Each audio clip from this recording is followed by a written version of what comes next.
आदाब। Hello friends, आज हम बनाएंगे करेले की सब्ज़ी।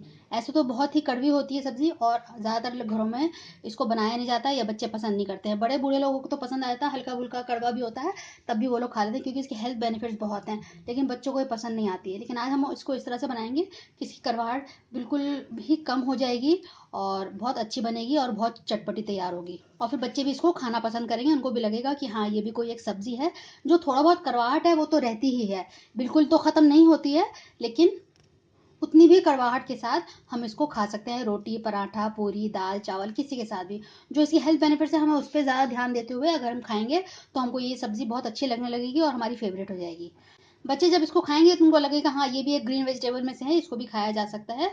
तो आप इसको इस तरह से बनाइएगा, कड़वापन इसका निकाल दीजिएगा जैसे मैंने आपको बताऊंगी आगे वीडियो में।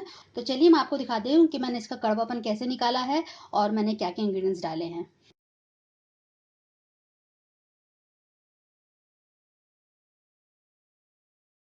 करेले की सब्जी के लिए मैंने ये करेला काट लिया है थोड़ा सा।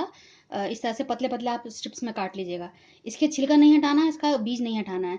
मैं आपको काट के दिखा देती हूँ, मैंने बाकी काट लिया था। मैंने ये 350 ग्राम करेला लिया था। तो उसके दोनों तरफ के पहले टिप काट देंगे और फिर इस तरह से इनको पतला पतला काट लेंगे।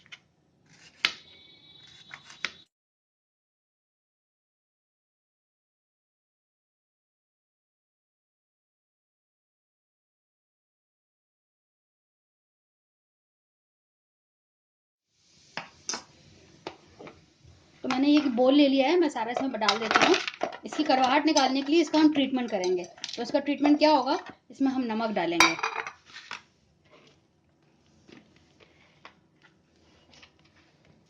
मैं इसमें 1 टेबलस्पून नमक डाल रही हूँ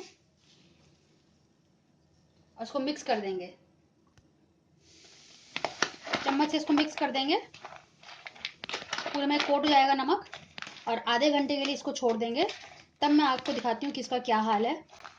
ये अपना आप पूरी कड़वाहट इसकी निकल जाएगी। ज़बरदस्त सब्जी तैयार होगी कि सब लोग उंगलियां चाटते रह जाएंगे, बिल्कुल भी कड़वा नहीं लगेगा। आमतौर पर हम इसीलिए बचते हैं क्योंकि ये कड़वा होता है और उसको पकाना पसंद नहीं करते हैं। मैं भी घर में बना रही हूँ तो बच्चे कह रहे हैं ये क्या बना रही हैं आज आप। लेकिन आज मैं इसको ही अच्छे से बनाऊंगी और बच्चे भी खाएंगे, फिर वाह वाह करेंगे। तो मैंने इसको अच्छे से मिक्स कर लिया है, इसको मैं ढक के रख देती हूँ आधे घंटे के लिए। आधा घंटा हो गया था इसको रखे हुए, आप देख सकते हैं इसने कितना पानी छोड़ा है। ये इसका कड़वाहट है जो इस तरह से निकल जाती है। अब इसको थोड़ा सा हम हाथ से ऐसे ही मस लेंगे और फिर उसको 2-3 बार पानी से धो लेंगे टैप वाटर से और फिर इसको हम पकाएंगे।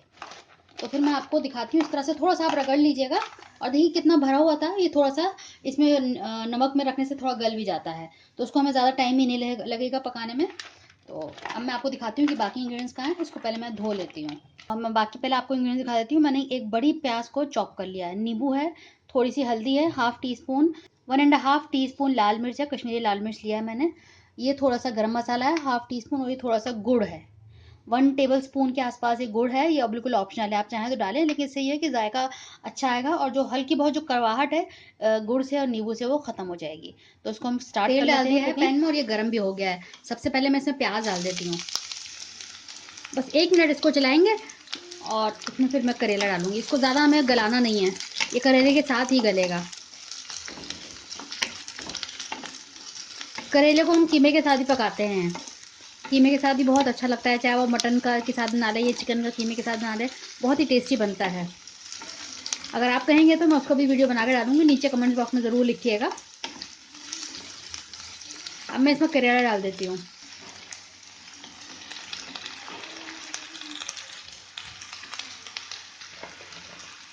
लो टू मीडियम फ्लेम है और इसको एक साथ भून लेते हैं प्याज के साथ।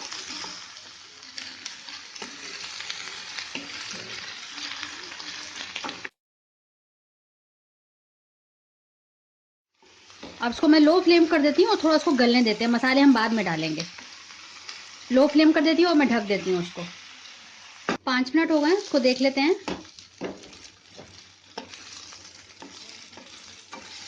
हल्का सा कलर बदला है और ब्राउन हो गया है दोनों चीज़ें। अब इसमें मसाले डाल देते हैं। हल्दी डाल रही हूँ, कश्मीरी लाल मिर्च, इसमें मिर्च नहीं होती है और इससे रंग भी अच्छा आ जाता है। अब इसको मिक्स कर देते हैं।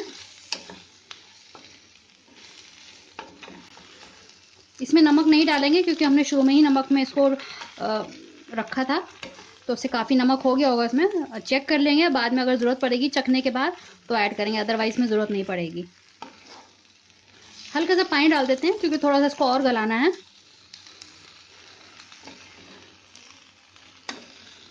मैं इसको कम ही तेल में बना रही हूँ। आप देख सकते हैं तेल पूरा सूख गया है, तो अब इसमें मैं थोड़ा सा पानी डाल देती हूँ।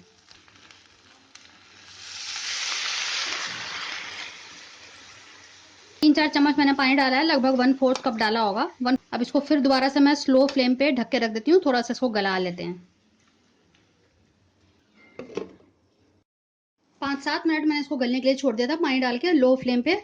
अब मैं इसको खोल के देख लेती हूँ, थोड़ा सा पानी अभी भी बचा हुआ है, और देख लेते हैं कि कितना गला है ये। जी हाँ, बहुत अच्छे से गल गया है। अब इसमें बाकी मसाले मैं डाल देती हूँ। मैं इसमें गरम मसाला डाल रही हूँ। अब इसमें जो गुड़ मैं डाल रही हूँ बिल्कुल ऑप्शनल है, आप चाहें तो डालें या ना डालें, लेकिन डालेंगे तो थोड़ा जायका अच्छा ही हो जाएगा। और उसको मिक्स कर देते हैं। अब दोबारा से मैं 5 मिनट के लिए इसको छोड़ देती हूँ, और इसमें साथ में अब नींबू भी डाल देते हैं। आप चाहें तो खटाई डाल दें या नींबू डाल दें, तो मैं इसमें नींबू डाल रही हूँ, मेरे पास फ्रेश बिल्कुल नींबू था। एक बार आप सर्व करने से पहले इसका नमक ज़रूर चख लीजिएगा। 5 मिनट के लिए मैं दोबारा छोड़ देती हूँ, फिर ये हमारी रेसिपी बिल्कुल कंप्लीट हो जाएगी। मैं आपको इसका फाइनल लुक दिखाती हूँ। हमारी डिश बिल्कुल तैयार हो गई है। अब इसमें मैं थोड़ा सा हरा धनिया डाल देती हूँ, और इसको मिक्स कर देते हैं, और इसको मैं सर्व करके आपको दिखाती हूँ। ये रोटी के साथ, पराठे के साथ, पूरी के साथ, अब जब दाल चावल खाएं उसके साथ ये भुजिया की तरह आप इसको खा सकते हैं। करेले की सब्ज़ी बिल्कुल तैयार है। एक बार आप सर्व करने से पहले नमक ज़रूर चख लीजिएगा, और अगर आपको मेरी ये रेसिपी पसंद आए तो नीचे लाइक बटन ज़रूर दबा दीजिएगा। अगर आप मेरे चैनल पे नया हैं, मैं आपसे रिक्वेस्ट करूँगी कि आप मेरे चैनल को सब्सक्राइब करें, बिल्कुल फ्री है। आपको मेरे चैनल पे डेली की रेसिपीज़, बिहार की खास रेसिपीज़ और हर तरह के डेजर्ट, केक्स, हर तरह की आपको रेसिपीज़ मिलेंगी। अगली बार मिलते हैं किसी नई रेसिपी के साथ। तब तक के लिए शुक्रिया। देखते रहिए शायला सफदर खान।